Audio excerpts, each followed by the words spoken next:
Hello student, आज हमारा topic of discussion है। आज हम डिस्कस करेंगे मोल कंसेप्ट के बारे में और हमारा नेक्स्ट टॉपिक जो है वो मोलर मास है।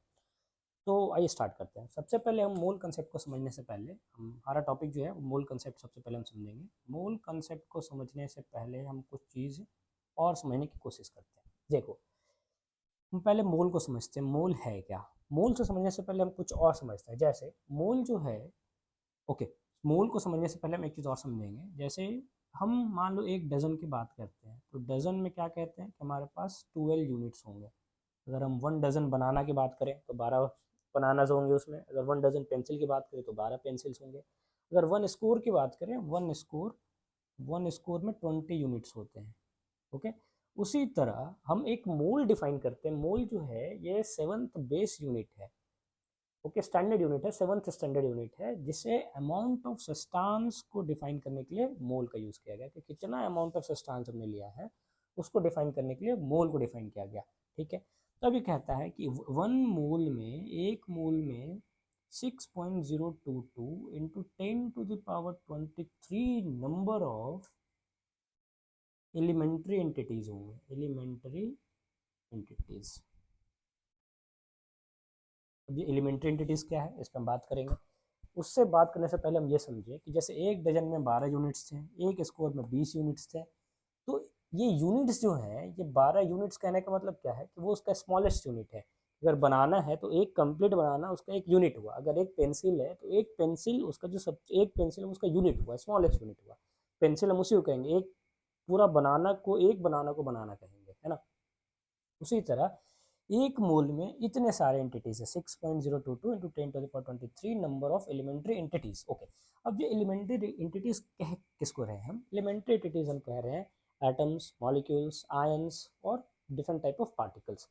तो इस टाइप के चीज़ों को, इस टाइप के जो हमने कहा एटम्स, मॉलिक्यूल्स, आयंस, इलेक्ट्रॉन्स और different other type of particles, उसे हम क्या कहेंगे? Elementary entities.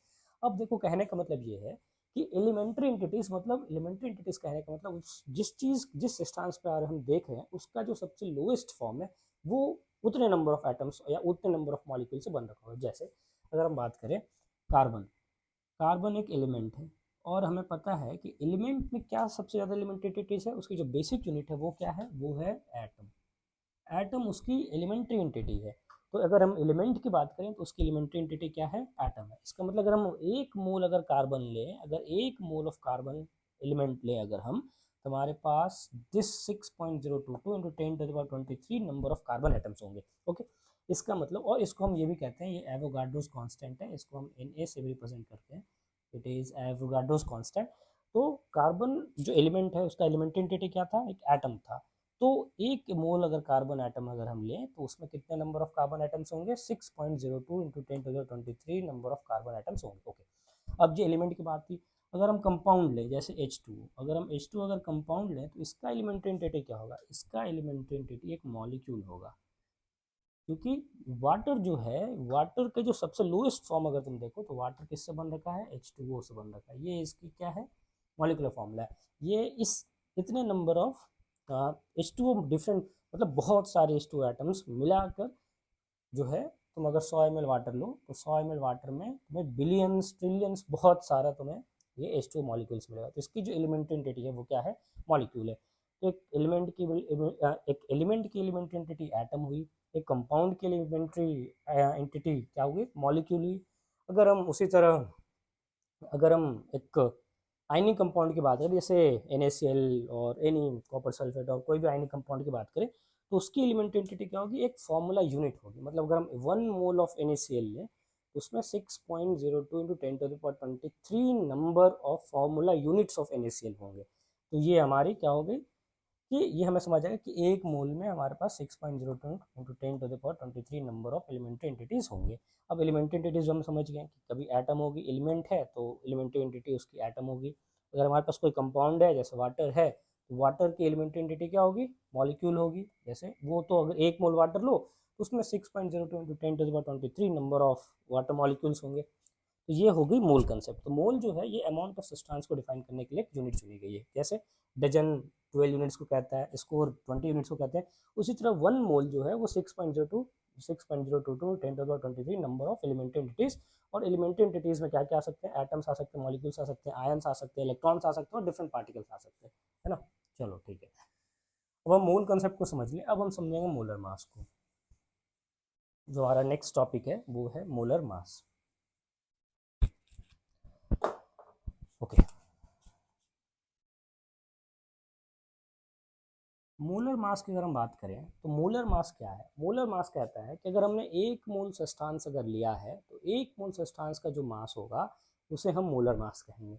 इसका मतलब mass of one mole of substance, one mole of substance, अगर हमने एक मोल ऑफ सब्सटेंस लिया है, सब्सटेंस कहने का मतलब जो यहाँ पे हमारे कंपाउंड्स हैं या जो डिफरेंट कंपाउंड्स हैं या आयनिक कंपाउंड्स हैं, जो कंपाउंड्स यहाँ पे लिख सकते हैं, कंपाउंड्स ले लो या एलिमेंट ले लो, ओके। तो एक मोल का सब्सटेंस, एक मोल सब्सटेंस का जो मास होगा उसे हम मोलर मास कहेंगे। फॉर एग्जांपल अगर हम मोलर मास कैलकुलेट करना चाहें, मोलर मास ऑफ H2 अगर हम कैलकुलेट करें कि H2O का मोलर मास क्या होगा, तो सबसे पहले हमें समझना होगा कि अगर एक मोल अगर हम H2O लिए हैं, एक मोल अगर सब्सटेंस हमारा क्या है, वाटर, अगर 1 मोल वाटर हमारे पास है, हमें पता है कितने नंबर ऑफ वाटर मॉलिक्यूल्स होंगे, n number of water molecules होंगे,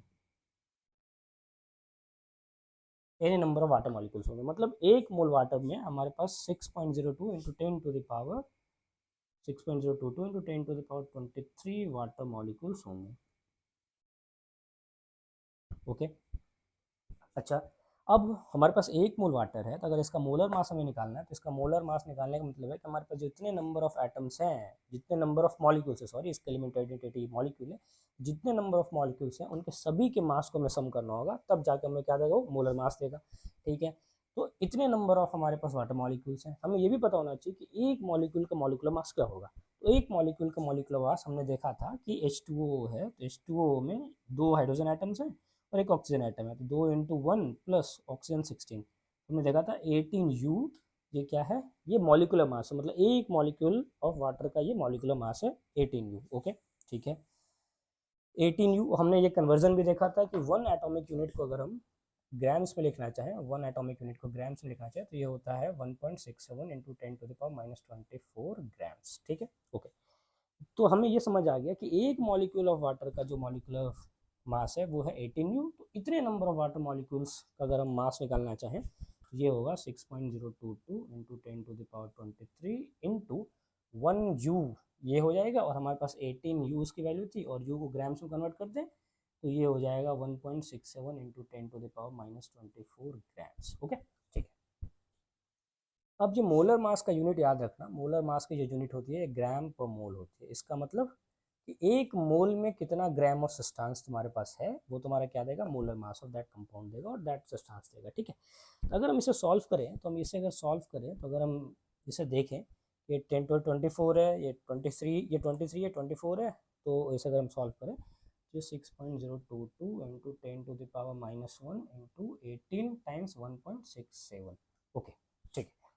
अब अगर हम यहाँ पे एक चीज़ ध्यान दें कि अगर इन तीन टर्म्स, एक दो, इन तीन टर्म्स को अगर तुम मल्टीप्लाई करोगे, एक दो तीन, तो ये लगभग जो है इसकी वैल्यू जो है ये बहुत लगभग 18 के बराबर ही होती है, मतलब बहुत ज़्यादा दूर 18 से नहीं होगी, 18 के अप्रॉक्सीमेटली ही वैल्यू आएगी। तो इसका मतलब ये समझ आ रहा है कि अगर हम यूनिट जो था वन एटॉमिक यूनिट मास को अगर हमने ग्राम में कन्वर्ट किया था ये, और इसको अगर हम इन्हें एवोगाड्रो नंबर से मल्टीप्लाई करें तो लगभग वैल्यू 1 के बराबर देती है।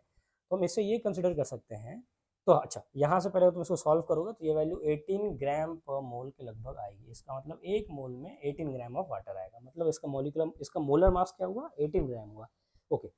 अब हर कंपाउंड का अगर हम मॉलिक्यूलर मास निकालना चाहें तो ये बहुत टीडियस जॉब है, लेकिन हमें एक चीज़ तो ये समझ आ गई कि जो एवोगाड्रो नंबर को अगर हम मल्टीप्लाई कर दें अगर एटॉमिक मास यूनिट के ग्राम कन्वर्जन यूनिट से, तो लगभग बराबर वैल्यू 1 के बराबर आती है। तो हम यहाँ से ईजिली मोलर मास किसी भी कंपाउंड का निकाल सकते हैं अगर हमें उसका मॉलिक्यूलर मास पता है। बस जो यूनिट यू थी वहाँ पे हम क्या लगा देंगे, ग्राम पर मोल लगा देंगे। जैसे वाटर का हमने देखा, वाटर का अगर हम बात करें, वाटर का हमने देखा कि मॉलिक्यूलर फॉर्मूला H2O है, ठीक है। इसमें देखा कि इसकी जो मॉलिक्यूलर मास थी वो 18 U थी, और हमने ये देखा कि इसका जो मोलर मास आया, वो भी 18 ग्राम पर मोल आया। तो हमें जस्ट क्या करना है, हमें मॉलिक्यूलर मास निकालना है, molecular mass in terms of U, और U को रिप्लेस कर देंगे ग्राम पर मोल से, तो ये हमारा मोलर मास हो जाएगा। ओके, तो हम यहाँ पे मोल कंसेप्ट भी समझ लें कि मोल कहने का मतलब कि हमारे पास एक मोल में इन एवोगाड्रो नंबर ऑफ क्या होंगे, एलिमेंट्री एंटिटीज होंगे, ठीक है। फिर उसके बाद हमने मोलर मास को समझा। मोलर मास कहने का मतलब क्या है कि mass of 1 mole of substance in grams. एक मोल ऑफ सब्सटेंस अगर ले, तुम कंपाउंड ले या एलिमेंट ले, जो भी ले, अगर 1 मोल ऑफ सब्सटेंस का वजन अगर तुम निकालो, तो वो जो वजन होगा इन ग्राम्स, वो वजन क्या होगा, मोलर मास होगा, ठीक है। अगर हम जैसे मोलर मास अगर निकालना चाहें H2SO4 का, तो हम H2SO4 का मोलर मास में निकाल सकते हैं। कैसे? हमें सिर्फ अगर मॉलिक्यूलर मास पता होगा तो हम उसको U को सिर्फ ग्राम पर मोल से रिप्लेस कर देंगे। जैसे 2 × 1 फॉर हाइड्रोजन 1 हो गया, और एक सल्फर का 32 होता है, और ऑक्सीजन का 16 × 4, ये क्या देगा, 2 + 32 + 64, तो 2 2 4, 4 2 6 2 8, ये हो गया 98। ये 98 U हो गई मॉलिक्यूलर मास, मतलब एक H2SO4 मॉलिक्यूल का वजन 98 U है। अगर हमें 1 मोल सल्फ्यूरिक एसिड का वजन चाहिए, तो क्या हो जाएगा, 98 U को रिप्लेस करना है ग्राम पर मोल से।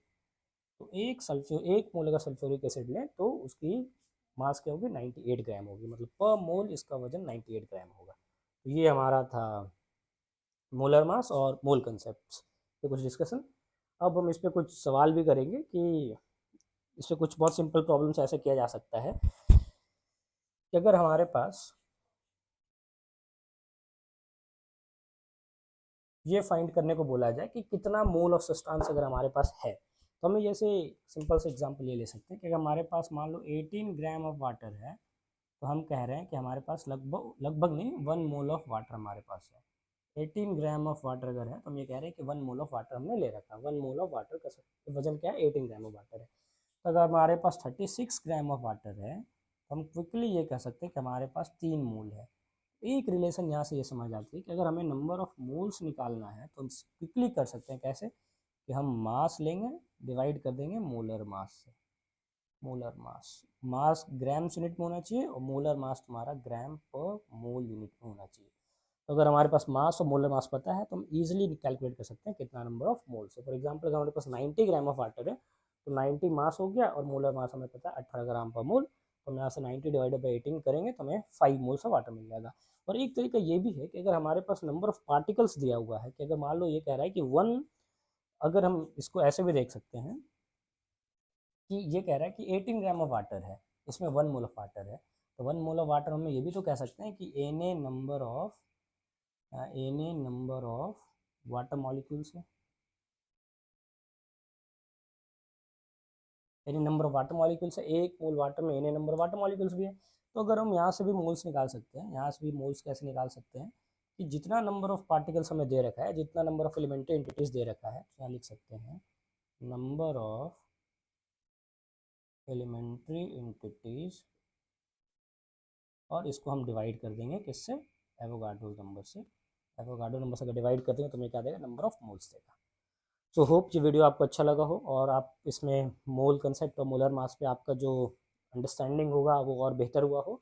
So thank you. आप इस वीडियो को लाइक, शेयर और सब्सक्राइब करें, और अपने दोस्तों में शेयर करें, ताकि उन्हें भी ये चीज़ समझ आए और वो अच्छे से पढ़ सकें। धन्यवाद।